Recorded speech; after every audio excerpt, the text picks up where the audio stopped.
As urban population surge and housing prices skyrocket, millions are left struggling to find a place to call home. Top talent from developing nations is living in search of better opportunities abroad, from doctors to engineers and so on.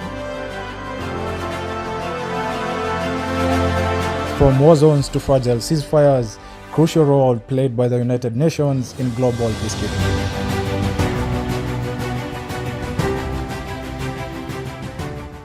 Rising sea levels fueled by climate change are swallowing homes and livelihoods at an alarming rate. Greetings from the Global Lens Kenya newsroom, coming to you live from our studio in Nairobi. My name is Mina Isaac. In the next 25 minutes, we'll uncover the stories that matter most. So thank you so much for joining us. Stay with us as we dive deep into the headlines and beyond. There's a breaking point. Remember, you can join in the conversation on our social media platforms at Mina Isaac on Facebook, Instagram, and X, and with the hashtag The Breaking Point. Now, as cities continue to expand and population surge, the cost of housing has reached unprecedented levels, leaving millions grappling with the harsh reality of finding an affordable place to live. Across urban centers, rising rents, limited housing supply, and economic disparities have created a housing crisis that affects families, young professionals, and low-income earners alike. With the many forced to downsize, relocate, or even face homelessness, the question remains, what can be done to address this growing challenge? Tonight, our correspondent Finn has more on the story. As urban populations surge, the dream of home ownership or even affordable renting is slipping away for many. Across major cities, families, young professionals, and low-income earners are struggling with skyrocketing housing costs. For some, it means downsizing. For others, it means relocating entirely. But for the most vulnerable, it can lead to homelessness. Experts say the crisis is fueled by a lack of affordable housing and widening economic disparities. Because with life on the streets, you often get forgotten. Take Judith, for example, a single parent who has lived in this neighborhood for over a decade, but with rent prices rising nearly 40% in just 2 years, staying here is no longer an option. Forced to take tough choices, she is among the millions now struggling to find a stable and affordable place to live. Meanwhile, policymakers are under pressure to take action. Some cities have proposed rent control measures, increased housing subsidies, or incentives for developers to develop more affordable units. But critics argue that these solutions are either too slow or don't go far enough to address the crisis at its core. Kulala katikati ya wabwana, wengine wanakunywa pombe, saa ingine wanapigana usiku, na saa ingine wanatafuta kunirepu. As the crisis deepens, the question remains, what will it take to ensure housing is a right and not a privilege? Advocates say real change requires urgent action from governments, developers, and communities alike. But for those currently struggling, solutions can't come soon enough. Fain Bonyo, reporting for The Breaking Point.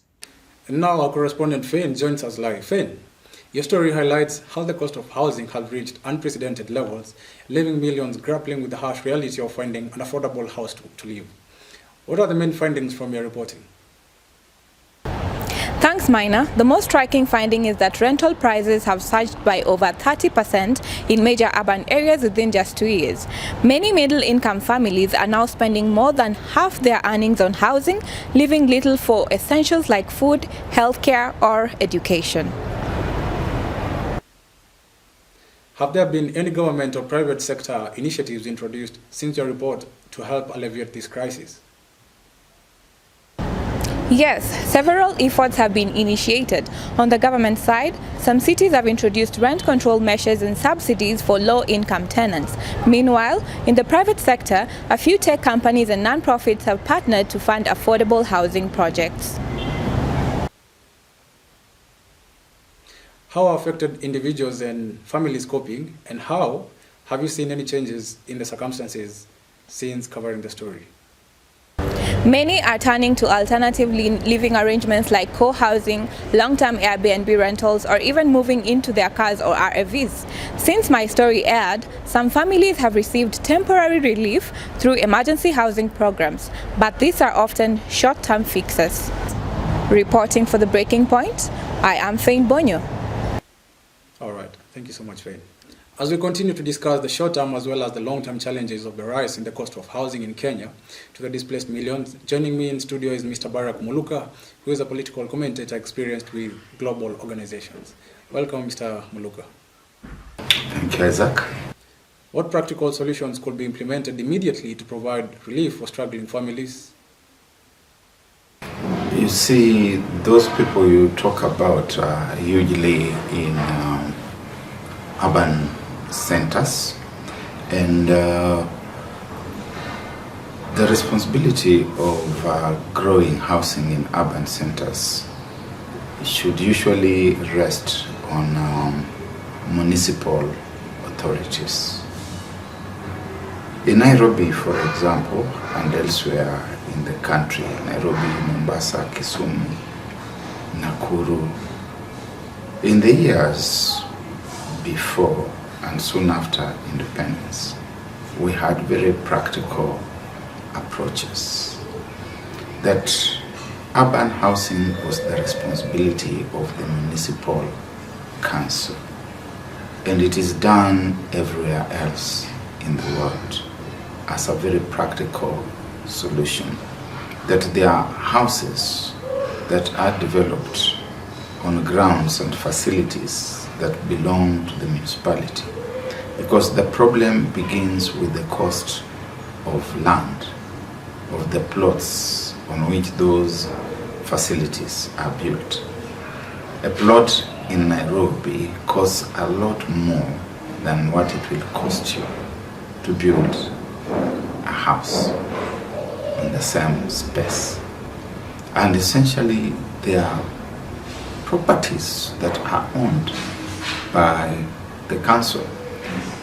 Today, when we have got now the county governments that are replaced the local government as we knew it before the 2010 constitution, that responsibility should really lie with the county governments who own land, a lot of land, on which a lot of, shall we say, obsolete now structures are lying.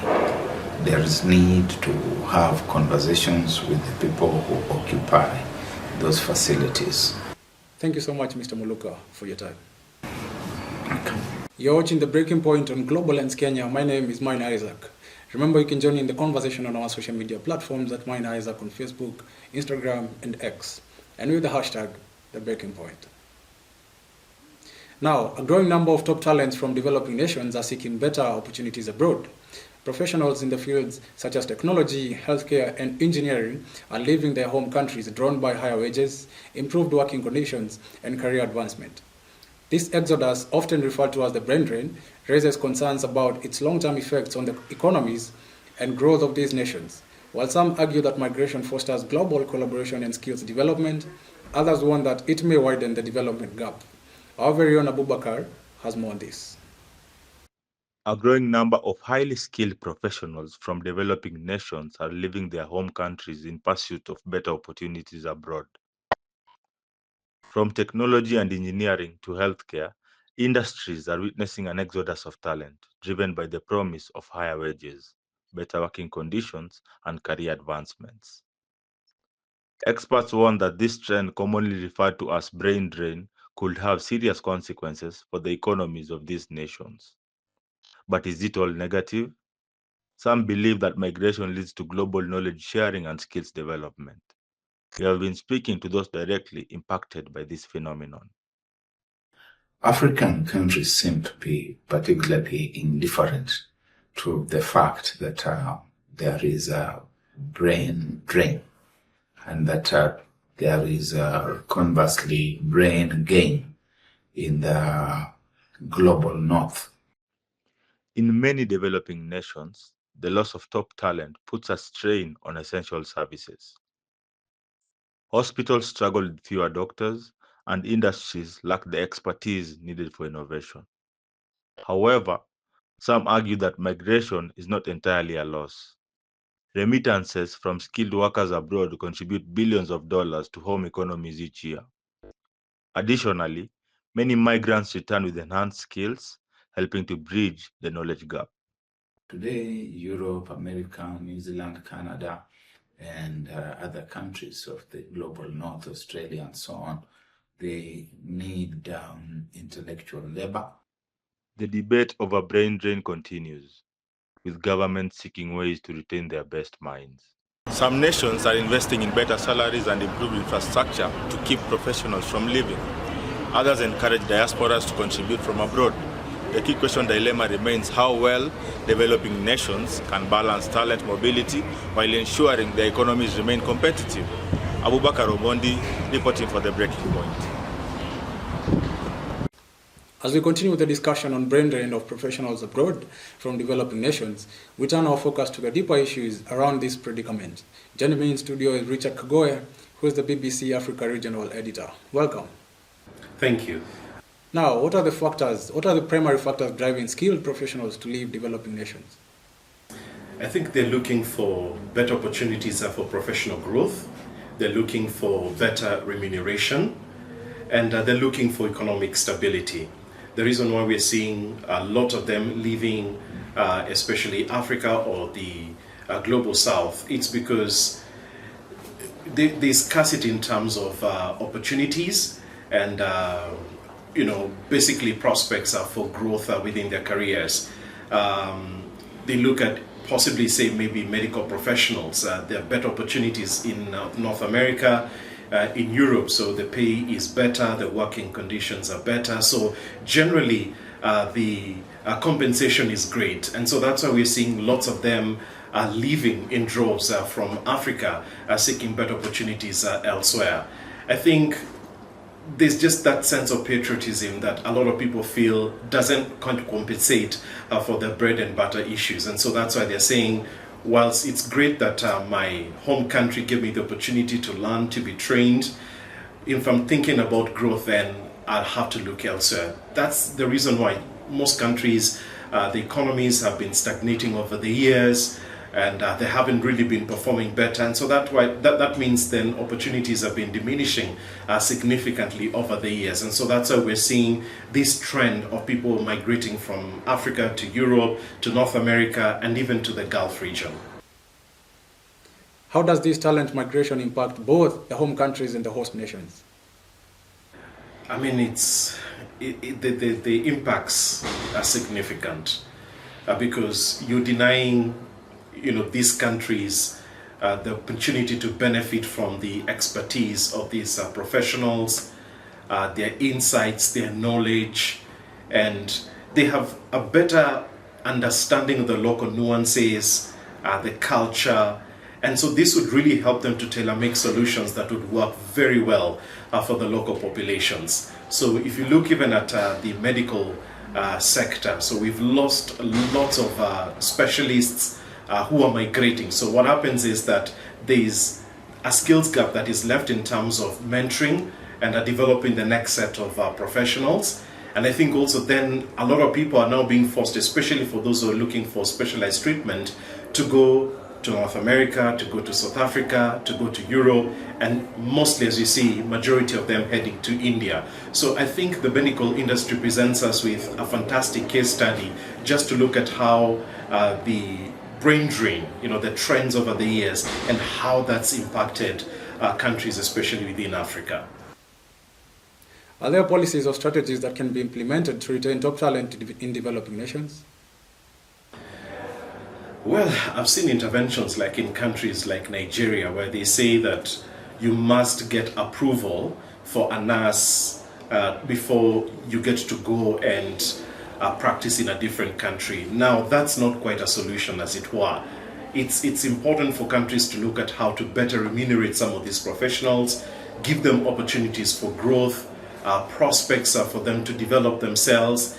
If you address their core issues, the work environment, the resourcing, the continuous training and improvement, then you'll be able to address this issue, nip it in the bud before then it escalates to what it is right now. So a lot of people are just saying, I'll mark time here, I'll put in my hours, but once then I've got what I think will be the requisite maybe skill sets or experience, then I may grade elsewhere, because if somebody's looking at me better, they're compensating me better, then what stops me from leaving my home country? So patriotism is not really quite core to the core in terms of the decisions that inform some of these professionals in terms of their next move for their careers. And finally, can initiatives such as remote work or international partnerships help mitigate the negative effects of brain drain? It would, to a certain extent. But then again, so what are you putting to the table here as an African government? What incentives are you giving me to continue working from, say, my home country? So does that in any way maybe give me the motivation to stay on and to continue offering my services here? But if another country or another region does offer better prospects, I think then what stops me? But then I think it's one of those things that can be explored possibly. But you see, then it depends on an individual. If you look at the wave of migrations of medical professionals, finance, and people within the tech space, it tells you a great deal. The reason why they're not really actually applying their trade from their countries of origin is not because that they hate it. It's not because they are not proud to be associated with their countries. But it's just because it's become increasingly difficult to operate profitably and in a way that gives you job satisfaction and fulfillment. And that's why they keep looking. But then I think it's one of those things that technology has also made possible that can be explored. But I think then it's a policy issue. It still comes from the top. Thank you very much, Mr. Kagoe, for your time. Thank you. Coming up next, the United Nations has long been at the forefront of global peacekeeping. But as the conflicts become more complex, is the UN still the stabilizing force in the world needs? For this and more, stick around. We'll be back after the break.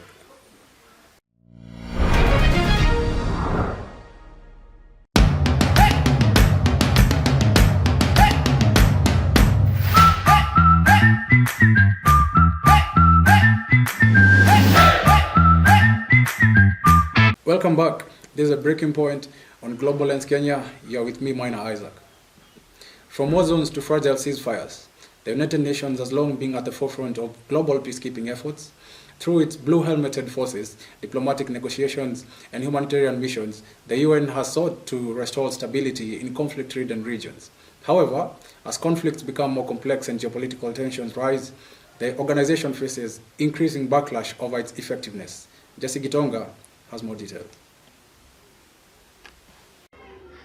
From war-torn cities to volatile ceasefires, the United Nations has been a key player in global peacekeeping for decades. With its signature blue-helmeted troops, the UN has intervened in some of the world's most dangerous conflicts, working to stabilize regions devastated by violence. However, as modern warfare evolves and geopolitical divisions deepen, criticism over the effectiveness of the UN peacekeeping efforts is growing. What do we want? System change! When do we want it? Now! From the Democratic Republic of Congo to South Sudan, UN peacekeeping missions have played a critical role in conflict resolution. But critics argue that these operations are often underfunded, slow to respond, and at times ineffective. In some cases, peacekeepers have been accused of misconduct, further damaging the UN's credibility. As United Nations Police, we have engaged through the communities, actively patrolling, being present in the areas, and in an aim to help them feel safer. As conflicts grow more complex, the future of UN peacekeeping is being called into question. Some experts suggest that reforms are needed to enhance the efficiency of these missions, while others believe regional organizations should take a more active role in maintaining stability. With geopolitical rivalries intensifying, the UN faces a daunting task of adapting to a world rapidly changing. Jesse Gitonga reporting for The Breaking Point. While geopolitical tensions continue to heighten across the globe, how does the United Nations navigate the murky waters to restore peace? To help in discussing this, joining me in studio is Michael Mulandi, who is the founder of Beyond Justice Kenya. Welcome, Michael. Thank you so much. Now, in light of recent conflicts, how will you assess the current effectiveness of UN peacekeeping missions? I would assess the effectiveness by saying that the UN peacekeeping missions, they are not achieving they are not that effective, in the sense that you see the major most solution in those missions is to avert the consequences of these conflicts by having humanitarian rights protected. So, for example, in the Israel-Palestinian war, there has been sometimes they are not able to achieve like a ceasefire, which is a very important let's say mechanism that helps to bring in humanitarian aid and assistance and food to the affected. So the peacekeeping nations are failing in that they are not decision makers. They don't make decisions, and the people who make decisions are the head of states, and they are the ones who are fueling these conflicts. So the peacekeeping nations, they need to be in part of the decision making process and children. What are the biggest obstacles the UN faces in enforcing ceasefires and maintaining long-term stability? The UN is facing obstacles. First of all, from the non-cooperation by the head of states, head of states of the countries that are involved in conflict. For example, I'll just go back to Israel and Palestine. When there is a need of humanitarian aid, sometimes the head of state they are reluctant in enforcing these ceasefires because they want to settle their scores. They want to push for their agendas and interest. And now this brings the problem, and we are not able to achieve a ceasefire, which is a very important thing in a war or conflicts. How has the evolving nature of warfare, including cyber threats and terrorism, impacted traditional UN peacekeeping strategies? The cyber threats and terrorism that impacted UN peacekeeping activities, in the sense that now the people involved in peacekeeping mission, they fear for their lives. There is intimidation. There is sometimes there are mass casualties, and these drives a lot of fear in these people that are undertaking those peacekeeping missions. Even the diplomatic and other people that are on the ground, even the humanitarian aid, they are not able to achieve to get to the places where the actual conflict is taking place, because there is restrictions and accessibility, restriction in accessing such places. And finally, what reforms, if any, do you believe are necessary for the UN to remain a relevant force in global peacekeeping? The cyber threats and terrorism that impacted UN peacekeeping activities, in the sense that now the people involved in peacekeeping mission, they fear for their lives. There is intimidation. There is sometimes there are mass casualties, and these drives a lot of fear in these people that are undertaking those peacekeeping missions. Even the diplomatic and other people that are on the ground, even the humanitarian aid, they are not able to achieve to get to the places where the actual conflict is taking place, because there is restrictions and accessibility, restriction in accessing such places. All right, thank you so much, Michael, for your time. Thank you. Rising sea levels driven by relentless impacts of climate change are wreaking havoc on communities worldwide. Coastlines are shrinking, homes are disappearing, and livelihoods are being destroyed at an alarming rate. Scientists have warned that without immediate intervention, millions could be displaced and economic losses could be sore. The crisis is no longer a distant threat, it is happening now, and the consequences are very severe. To better understand the scope of this issue, we turn to our reporter, Waruguru, for more. Rising sea levels, fueled by the accelerating effects of climate change, are leaving a trail of destruction along coastlines worldwide. From small island nations in the Pacific to major cities like New York and Jakarta, the threat is real and the damage is undeniable. Scientists warn that the situation is rapidly worsening, with projections indicating that by 2050, millions could be displaced if urgent action is not taken. The flooding crisis is an issue wherever we have, what has happened because of climate change is that the rains have become intense. For the communities living on the front lines of this crisis, the effects are deeply personal. Entire neighborhoods are being swallowed by the ocean, forcing families to leave behind their homes, heritage, and livelihoods. In some regions, governments are struggling to provide adequate support, leaving many to fend for themselves. They should always try to construct their homes or reside in. You can tell how powerful the current is as it pushes a cargo car semi-truck down the hill. We need bold, immediate action. Governments and corporations must commit to sustainable practices, reduce emissions, and prioritize the protection of vulnerable communities. The time for debate is over. The time for action is now. Wargoro Kabuta, reporting for The Breaking Point. To help us in breaking down the ripple effect of the rising sea levels, we are joined by Mr. Joel Ngetich, who has worked as an environmental project manager with CEDA here in Kenya. Welcome. Thank you, Isa. Now, what specific factors are contributing to the rapid rise in sea levels, and how much worse can it get? Well, Isaac, there is this scientific way of looking at things, and we can see the melting of the glaciers, and also we have what we call thermal expansion of water.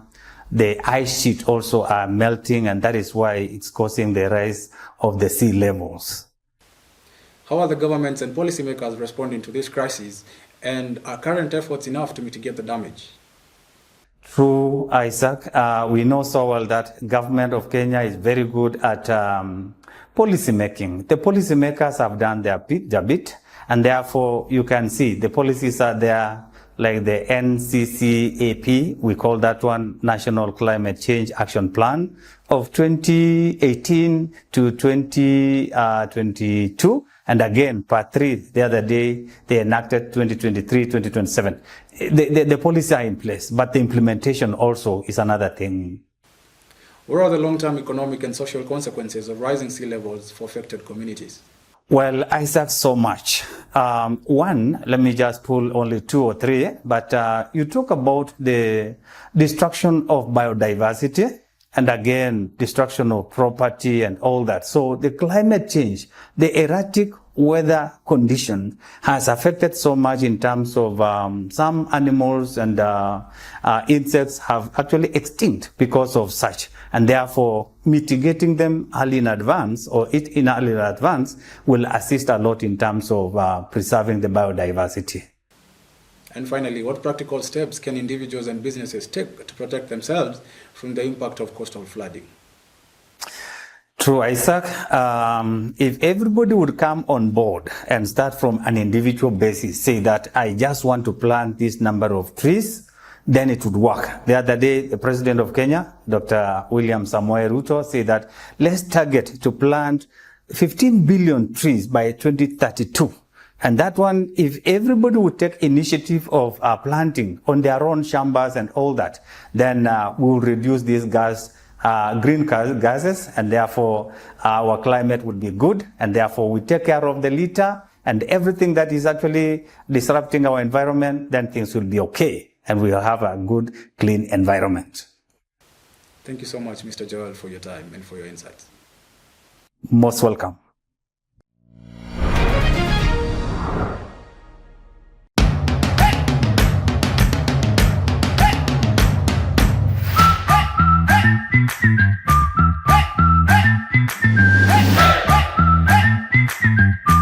Now, that's all for today's episode. Thank you so much for staying with us. Join me next time for another episode as we uncover and bring you more stories. My name has been Minor Isaac. See you next time.